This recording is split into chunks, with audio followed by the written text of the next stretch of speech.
Hi, Maria Sanchez, broadcasting live with KADYTV.com on the beautiful campus of Oaks Christian School. And I have Coach Redell with me, Bill Redell. He is the football coach here at Oaks Christian and has been since the school opened in the year 2000, correct? That's right, yeah. 2000. And now, Coach, before we get into the details, and the reason that we're meeting today is because you will be competing against Westlake High School, and that will be a home game here at Oaks Christian, and it's the first time that those two teams have met in football. But talk to us about your retirement and then your subsequent return to Oaks. Well, when did I retire? I thought you retired after last season. Well, I was contemplating retiring after last season, then I decided to stay on in the transition here between the Tri-Valley League and the Miramonte League.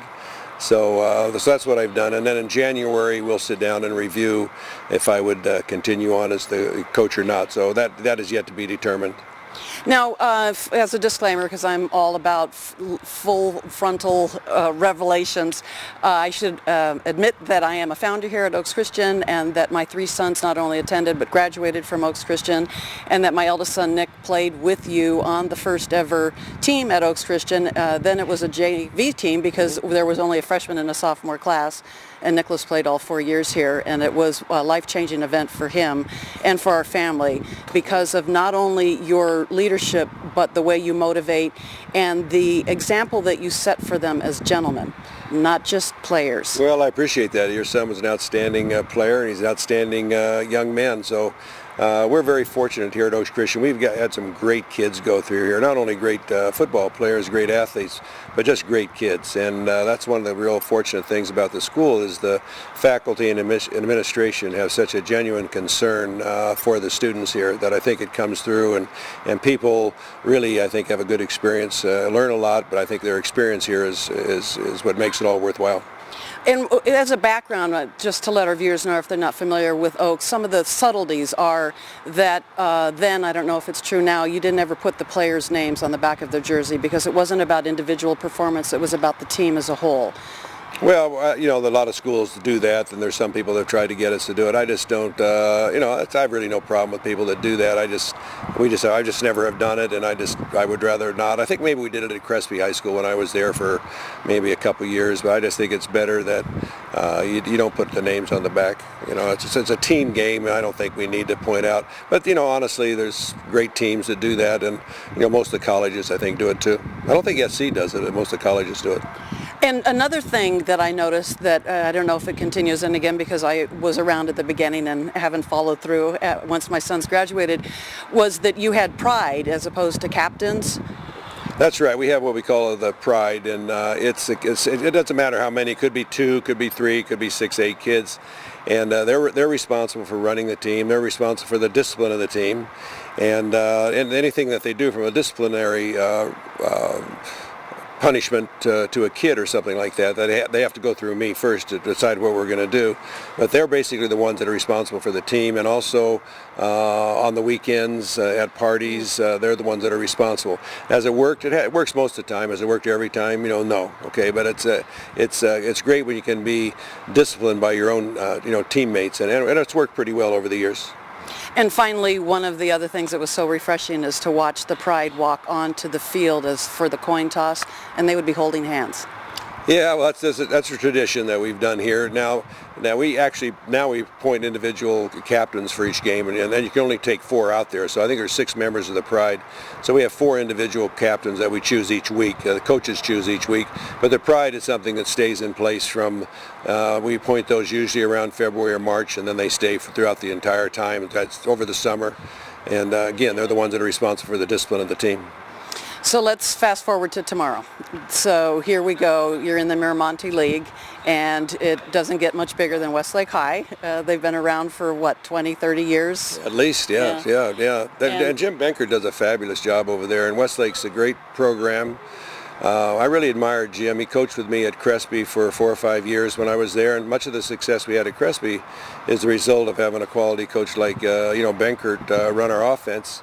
And we're very close friends, and it doesn't really matter how this game ends up. We'll still be close friends. But one thing that I admire about Jim Benkert, when the Oaks Christian came in, nobody was too excited to have a private school, in the area, including Jim Benkert. But Jim said, "Wait a minute, they're here to stay."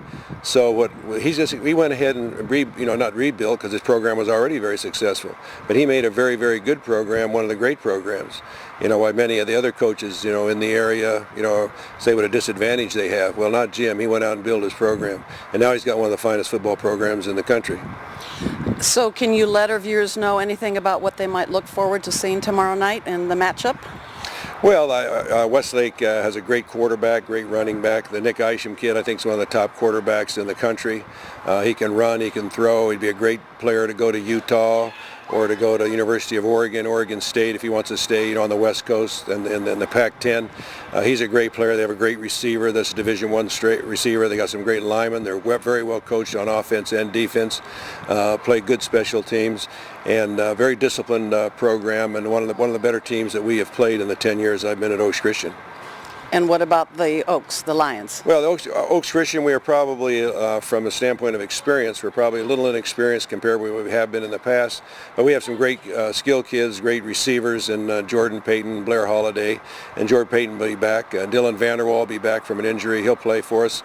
And we also have had some quarterback, not problems, but we just had some injuries with the quarterback situation. So Trevor Gretzky can't play this week, but we're going to go with Richie Harrington, who came in and did a real good job against St. Bonaventure and was able to bring us back to win that game.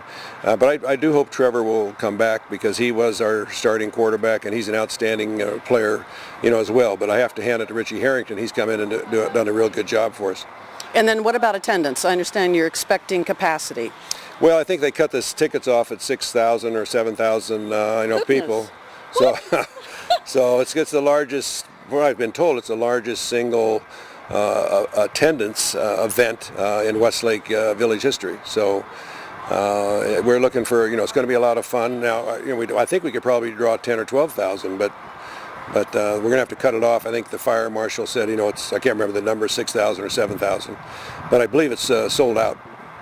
Now, in the years past, big games, there used to be flyovers or parachutes or fireworks, or the police would run their sirens at touchdowns. Is anything planned for tomorrow night? Well, no, but some years ago, my son was one of the Thunderbird pilots and F-16 fighter pilot, and he just happened to be coming out to Point Magoo, so he flew over with one of his friends, and right around practice time, which was great. But I don't know of any flyovers, but who knows? Sometimes they do some things that I'm not aware of. So if you see somebody parachuting down, who knows? It might be somebody that they set up. Now, are they going to turn the house after the JV game? No, the JV, no. Everything. People, when you buy the ticket, you're there for both games. I mean, I would advise people to come, at the JV game and stay. Otherwise, you're probably going to have a tough time getting a seat. It's kind of like when we played St. Bonnie in 2006. I think the game was already sold out, and the stadium was full probably a quarter into the JV game. Wow. So JV kickoff is at what time? The JV kickoff, the varsity's at 8:30 because of television. It's a nationally televised game over Fox Sports. So the varsity game's at 8:30, so I think the JV game's probably at 5 o'clock. Okay, and that'll help with the heat too. Yeah, definitely, if it stays like this, yeah. And any final comments? No, I think everybody ought to come to the game. It should be an outstanding game. I think our objective is to make the CIF playoffs, and we were very fortunate to beat St. Bonaventure, so we're 2-0 in the league. I think it's going to be very tough for any team. Westlake, I think, has a chance to go through the league undefeated.